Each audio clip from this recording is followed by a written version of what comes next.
નમસ્કાર દર્શક મિત્રો, હું વિવેક કલોલા આપ સર્વેનું યુટ્યુબ ચેનલમાં હાર્દિક સ્વાગત કરું છું। મિત્રો 120 ગોલ્ડન રૂલ્સ ઓફ ઇંગ્લિશ ગ્રામરની જે આપણી સિરીઝ ચાલી રહી છે તેની અંદર આજે આપણે રૂલ નંબર 115 શીખવાના છીએ અને 99% સ્ટુડન્ટ આ નિયમની અંદર ભૂલ કરે છે અને આજે તમને આ નિયમ વ્યવસ્થિત રીતે આવડી જશે। જોવો જોઈએ મિત્રો કે આ નિયમ ક્વેશ્ચન ટેગ સંબંધિત છે, બરાબર છે મિત્રો।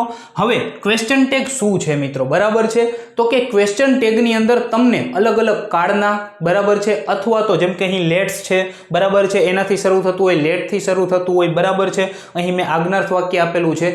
ટૂંકમાં કોઈ પણ કાળના, બરાબર છે, અથવા તો અમુક સ્પેશિયલ જે વર્ડ છે એનાથી શરૂ થતા, બરાબર, વાક્યો આપેલા હોય છે, બરાબર છે। અને ક્વેશ્ચન ટેગ એવું કહે છે મિત્રો કે જો વાક્ય તમને હકાર આપેલું હોય તો ક્વેશ્ચન ટેગ છે એ નકાર આવે, બરાબર છે, અને વાક્ય જો નકાર આપેલું હોય તો જે ક્વેશ્ચન ટેગ છે, બરાબર, તે હકાર આવે, બરાબર છે।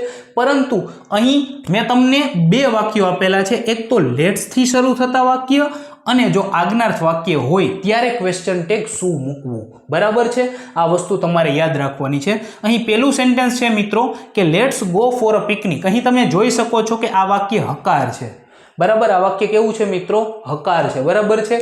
તો આનું ક્વેશ્ચન ટેગ શું થાય મિત્રો, આનું ક્વેશ્ચન ટેગ શું થશે મિત્રો, તો કે આનું જે ક્વેશ્ચન ટેગ છે મિત્રો ઈ શેલ વી થશે। શું થશે મિત્રો, શેલ વી થશે। અહીં તમને ખબર છે કે લેટ્સ એટલે કે લેટ અસ એટલે કે આપણે એક કરતા વધારે, બરાબર છે। તો એક વસ્તુ યાદ રાખજો મિત્રો કે જ્યારે પણ કોઈ વાક્યની શરૂઆત લેટ્સ થી થતી હોય, બરાબર છે, અને એ વાક્ય હકાર હોય તોય ભલે અને નકાર હોય તોય ભલે, બરાબર છે, ક્વેશ્ચન ટેગ તરીકે હંમેશા શેલ વી નો યુઝ કરશો।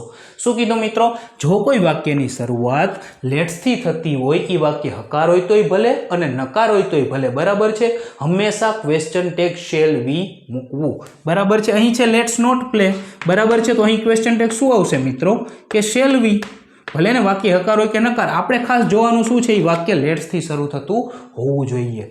ક્લિયર છે મિત્રો।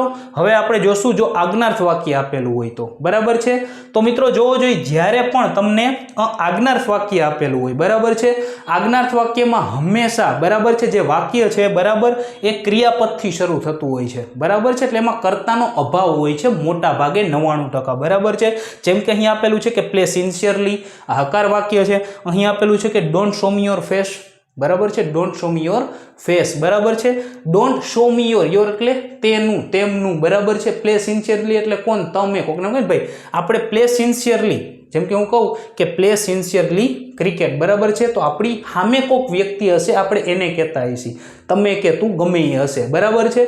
તો એક વસ્તુ યાદ રાખજો કે જો વાક્ય આજ્ઞાર્થ હોય, બરાબર છે, પછી એ વાક્ય હકાર હોય તોય ભલે અને નકાર હોય તોય ભલે, ક્વેશ્ચન ટેગ હંમેશા વિલ યુઝ મૂકવું। ક્વેશ્ચન ટેગમાં હંમેશા શું મૂકશો મિત્રો, તો કે વિલ યુઝ મૂકશો। ક્લિયર છે મિત્રો, play sincerely, will you, don't show me your face, will you, clear છે મિત્રો। તો જો વાક્ય લેટ્સ થી શરૂ થતું હોય તો ક્વેશ્ચન ટેગ હંમેશા શેલ વી આવશે, વાક્ય હકાર હોય તોય ભલે, નકાર હોય તોય ભલે, બરાબર છે। જો વાક્ય આજ્ઞાર્થ હોય, બરાબર છે, તો એમાં ક્વેશ્ચન ટેગ તરીકે વિલ યુ આવશે, જો વાક્ય હકાર હોય તોય ભલે અને નકાર હોય તોય ભલે। આશા રાખું છું આ નિયમ હું તમને બહુ સારી રીતે સમજાવી શક્યો હોઈશ।